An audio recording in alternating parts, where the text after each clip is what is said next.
les girls, j'espère que vous allez bien. Aujourd'hui, on va clairement changer ton identité. On se retrouve dans une nouvelle vidéo qui va littéralement changer ta vie si tu écoutes et que tu appliques tout ce que je vais te dire dans cette vidéo. Comment arrêter d'être une victime, changer ton mindset pour reprendre le contrôle de ta vie. On aura 3 chapitres. Le dernier chapitre, c'est les exercices à mettre en place pour devenir une queen et réaliser tout ce que tu veux dans ta vie. C'est parti! Pense à t'abonner. Pendant des années, je me suis sentie comme une victime. Je me plaignais sans cesse de ma vie, de la façon dont les gens me traitaient et du fait que personne ne me comprenait. Mais j'ai fini par comprendre que c'est cette mentalité qui me maintenait prisonnière du même cycle. Tes traumatismes, meuf, sont bien réels, mais ils ne définissent pas ton identité. Chaque personne sur cette planète a une histoire difficile. La moitié s'en sert comme une excuse pour stagner, l'autre moitié s'en sert comme un moteur pour devenir meilleur et réussir au-delà de ses espérances. Alors lequel de ces deux groupes veux-tu être? Aujourd'hui, je vais t'expliquer comment passer du statut de victime à celui de héros avec ces 3 chapitres. Chapitre 1, les signes d'une mentalité de victime. Premier signe, tu blâmes les autres pour ta situation. Par exemple, mon patron ne me respecte pas. Mes amis veulent sortir alors que je fais un régime. Pour être honnête, c'était mon cas avec ma perte de poids. J'avais du mal à dire non et je rejetais la faute sur les autres qui voulaient faire des sorties pendant ma diète. Mais j'ai dû assumer la responsabilité de ma propre vie. J'ai réalisé que je ne pouvais contrôler que mon état d'esprit, mes choix au resto, mes quantités, ma dépense énergétique, mais sans m'en rendre compte, c'était plus facile de blâmer les autres plutôt que d'assumer que j'étais faible dans ma diète. Reconnaître ses faiblesses est une bonne chose pour les corriger et ne plus juste reproduire les mêmes erreurs. Deuxième signe, tu renforces un discours négatif. Quand tu traverses des moments difficiles, tu te sens piégée, malchanceuse. Pourquoi c'est si difficile pour moi? Inconsciemment, tu renforces ce discours.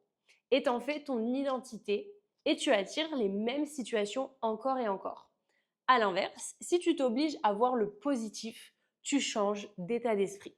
Par exemple, au lieu de dire rien ne fonctionne jamais pour moi, remplace par je dois traverser des moments difficiles pour évoluer, grandir, devenir plus forte.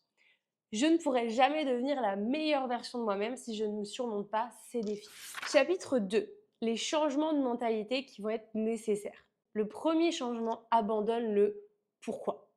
Arrête de te demander pourquoi je craque, pourquoi j'arrive pas à perdre du poids.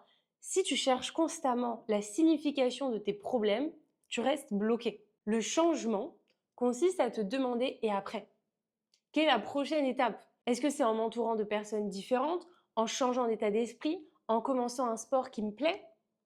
Cet état d'esprit te donne un véritable pouvoir parce qu'il renforce l'idée que tu es maître de ta réalité. Deuxième changement, change de perspective. Imagine-toi dans 5 ans. Tu t'épanouis, tu réussis, tu as le corps de tes rêves, tu ne t'identifies plus à la personne que tu étais. Visualise une vie qui est heureuse, qui est épanouie, où tu te sens bien dans ton corps, confiante, libre. Ça peut peut-être te paraître simple, mais c'est transformateur. Au lieu de te laisser envahir par tes problèmes, tu consacres du temps à penser à un avenir qui est meilleur.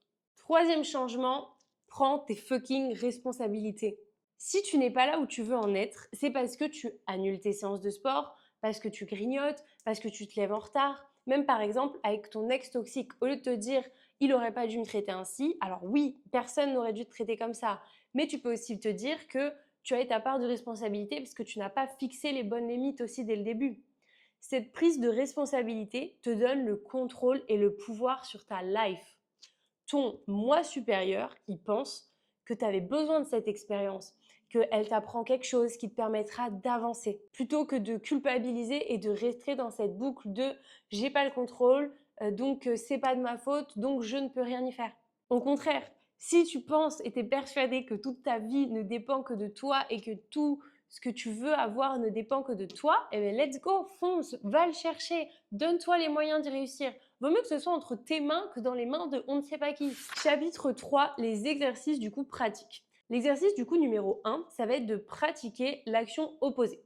Par exemple, la prochaine fois que tu veux te plaindre ou blâmer quelqu'un, remplace par de la gratitude.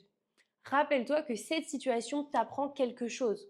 L'objectif ici, ça va être de reprogrammer tes actions, ton schéma de pensée pour arrêter de penser en victime et de penser en quelqu'un qui prend les choses en main et qui passe à l'action. Exercice 2, c'est créer un journal de victoires. J'adore celui-là, donc il faut que tu notes en fait toutes tes victoires quotidiennes. Je me suis réveillée 30 minutes plus tôt, j'ai été à la salle malgré par exemple la timidité. Et à la fin de chaque journée, tu dois relire cette liste pour te rappeler à quel point tu es puissante et incroyable et que meuf, tu t'aides ça.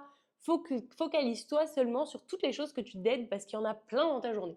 Ensuite, troisième exercice, remplace les pourquoi moi par merci. Tu arrêteras d'être une victime quand tu arrêteras de dire pourquoi moi et que tu diras merci. Pose-toi ces questions. Quel avantage est-ce que tu peux retirer de ce défi? Quelle leçon est-ce que tu peux en tirer? Comment est-ce que tu peux utiliser cette expérience pour devenir la meilleure version de toi-même qui est épanouie? Ici, le but, c'est de transformer chaque obstacle en force. Donc après avoir envisagé les choses sous cet angle, pourquoi est-ce que tu te sentirais encore une victime? Voilà, c'était la fin de cette vidéo. N'hésite pas à me dire en commentaire quelle étape t'as préférée et surtout quel exercice tu vas faire.